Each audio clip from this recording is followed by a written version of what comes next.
Let's now take up question number 31. The question number 31 dealt with the constitutional amendment, which has been the continuously single important theme, especially for mains examination. And this time, UPSC has asked the question in the prelims examination. The question is, in India, which one of the following constitutional amendment was widely believed to be enacted to overcome the judicial interpretation of the fundamental right? Now, out of the four constitutional amendment, the amendment number 1, the 42nd amendment, the 44th amendment, and 86th constitutional amendment, you have to identify that when Parliament conducted the amendment to the Constitution, which one of these four were carried out specifically to negate a particular interpretation of the fundamental right by the higher judiciary. Now, it is very, very difficult to remember and recall each and every constitutional amendment, starting from the first constitutional amendment to more than 100 constitutional amendments that have been carried out. But we understand that some of the constitutional amendments are extremely important. And whatever is written there, all four are extremely important. And if you have done the fine reading of NCERT and Lakshmikant, you must know all these four. Now, if you just go one by one, you can easily see that 86th constitutional amendment was carried out in order to insert right to education under Article 21A. And there is no debate about it. So right to education became fundamental right that was enabled through 86th constitutional amendment. 42nd constitutional amendment was mostly a result of tussle between the government and the higher judiciary in order to assert the supremacy over holding the validity of a constitutional amendment. And so, when the Keshavananda Bharati judgment came, it laid down the principle of the basic structure of the constitution. And so, the amending power of the parliament was restricted. And 42nd constitutional amendment was basically created in order to nullify the Keshavananda Bharati judgment. But apart from it, it carried out multiple other amendments. For example, amendment in the preamble to include two very important words like socialism and secularism. And so the 42nd constitutional amendment was done by the Janta government to basically almost nullify the provisions given in the 42nd constitutional amendment.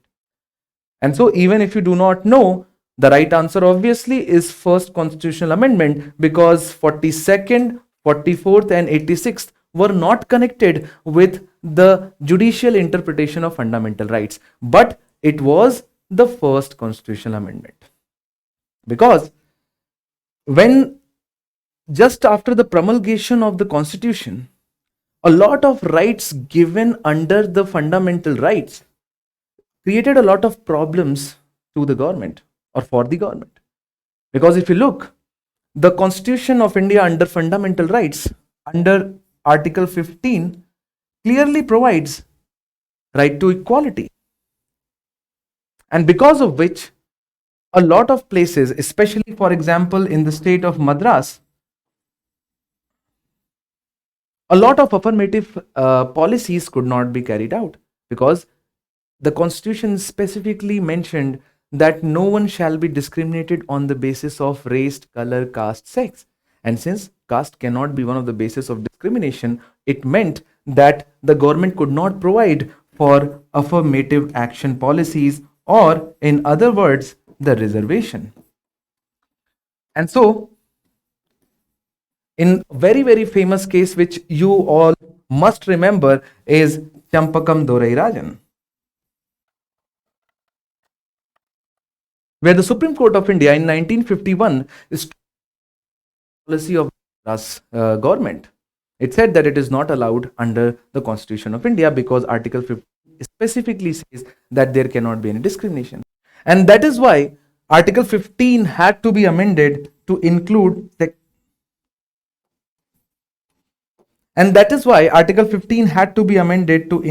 clause 4, which actually gave the birth constitutional legitimacy to the affirmative action in form of socially and educationally backward classes of citizens. that the state can treat them differently and it will not be considered a violation of fundamental right. So what is it? Judicially interpreted Article 15 and it disallowed the government action. Then the government had to bring the constitutional amendment in order to provide for the overruling of the judicial interpretation of fundamental right. Similarly, there was another problem with the fundamental right chapter as it initially existed, because it had the idea of Article 19(1)(g), which provided for right to freedom to practice a profession. I think all of you must know it. But then we know that Article 19 is also subjected to certain reasonable restrictions. But government had to nationalize a lot of sectors. Government had to lay out a lot of educational qualification or certifications in order for citizens to practice certain professions, but they did not exist initially. And so, in order to enable that, in order to enable the acquisition of the property, Article 19(2) also had to be amended in order to provide for these qualifications. Hence, the right answer obviously is the first amendment.